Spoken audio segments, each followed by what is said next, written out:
ኦርቶዶክስ ተዋሕዶ ቤተክርስቲያን እራት አይደለም የበላ ነው።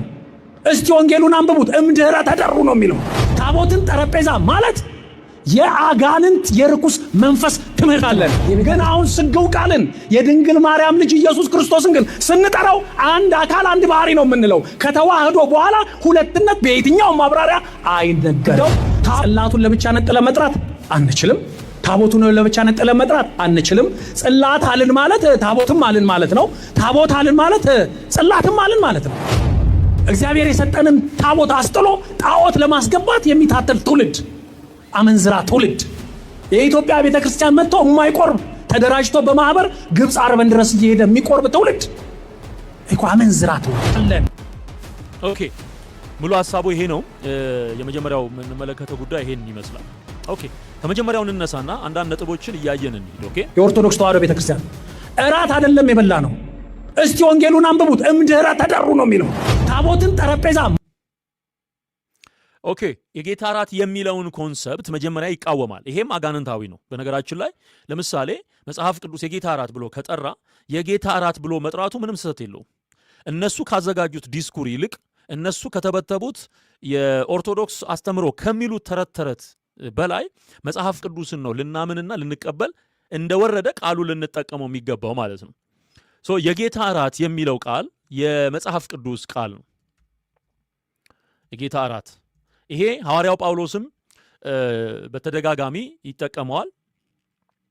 አንደኛ ቆሮንቶስ ምዕራፍ 11 ቁጥር 20 ላይ የጌታ እራት ብሎ ይጠራዋል። አንደኛ ቆሮንቶስ ምዕራፍ 11 ቁጥር 20 ላይ እንግዲህ አብራችሁ ስትሰበሰቡ የምትበሉት የጌታ እራት አይደለምን እያለ የሚጠይቀው ጥያቄ አለ። ቁጥር 20 ላይ እሱን ታገኙታላችሁ። ኦኬ፣ የጌታ እራትና እራት የተባለው ራሱ እኮ የፋሲካ ምሽት ላይ የሚደረግ በእስራኤል ዘንድ ለብዙ ዓመታት ከግብፅ ከወጡባት ዕለት ጀምሮ ፓስኦቨር ወይም ደግሞ ፓሳ በዕብራይስጡ ፓሳ ማለፍ ማለት ነው። ግብፅን ከግብፅ ባርነት ነፃ ያወጡበት፣ ሞት የተሻገረበት፣ የበጉን የደሙን ምልክት በበራቸው መቃል ላይ ቀብተው ሞት አለፈን ሲሉ ነው ያንን የሚያከብሩት። በግ ይታረዳል በየሰው ቤት፣ ስጋው ይበላል፣ እንጆ ያደርጋሉ። በጌታም ዘመን ጌታ በስጋ በተገለጠበትም ዘመን ያንን ስርዓት ያከናውኑ ነበር። ይሄ የጌታ እራት የሚለው ኮንሰፕት የመጣው በምሽት ስለሚመገቡት ነው። ሌላው በእስራኤላውያን ካልቸራል ባክግራውንድ መሰረት ዲነር ላይ ወይም እራት ላይ የሚጠራ ሰው ተወዳጅ የሆነ ሰው፣ የተከበረ ሰው፣ ቤተሰብ የሆነ ሰው፣ ቢመሽ እንኳን ሊያድር የሚችል ሰው ባክግራውንዱን ስናጠና የምናገኘው ነገር ነው እና ከደቀ መዛሙርቱ ጋር ፋሲካን እንዲያዘጋጁ እንደነገራቸው ጌታ ኢየሱስ ሄደው የሚያዘጋጁበትን ስፍራ ሁሉ እንደጠቆማቸው፣ ሰው እንደሚያገኙ በተዘጋጀ አዳራሽ ላይ እዛ ቦታ ላይ ያንን የፋሲካን ማዕድ አብሯቸው እንደሚቆርስ ተናግሮ ነበር። ያ የጌታ እራት ተብሎ ተጠርቷል።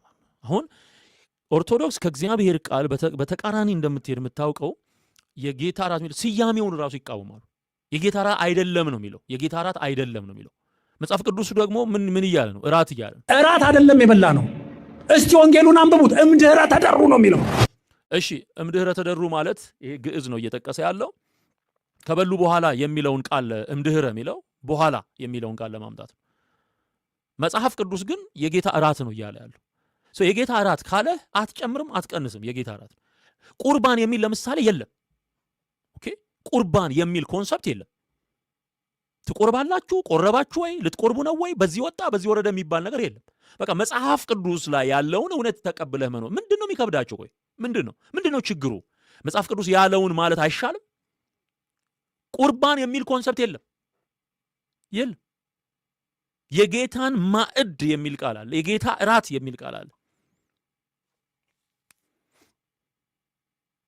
ማቴዎስ ምዕራፍ 26 ላይ፣ ሉቃስ ምዕራፍ 21 ላይ በግልጽ የተቀመጠ አካሄድና አሰራር አለው። ሐዋርያቱን ጌታ ኢየሱስ ምን ማድረግ እንዳለባቸው የነገራቸው። ፋሲካን በበሉበት ቀን ነው ያንን ስርዓት የደነገገው ጌታ ኢየሱስ። የጌታ ማዕድ ነው። የጌታ እራት ተብሎ ተጠርቷል። የጌታ ማዕድ ተብሎ ተጠርቷል። ቁርባን የሚል ግን የለም። ቁርባን የሚል የለም። ኦርቶዶክስ የመጽሐፍ ቅዱሱን እውነትና ቃል እምቢ ትልና የራሷን ቃል ክሬት አድርጋ ማስገባት። ይሄ አመጽ ነው ሲጀመር። ይሄ አመጽ ነው።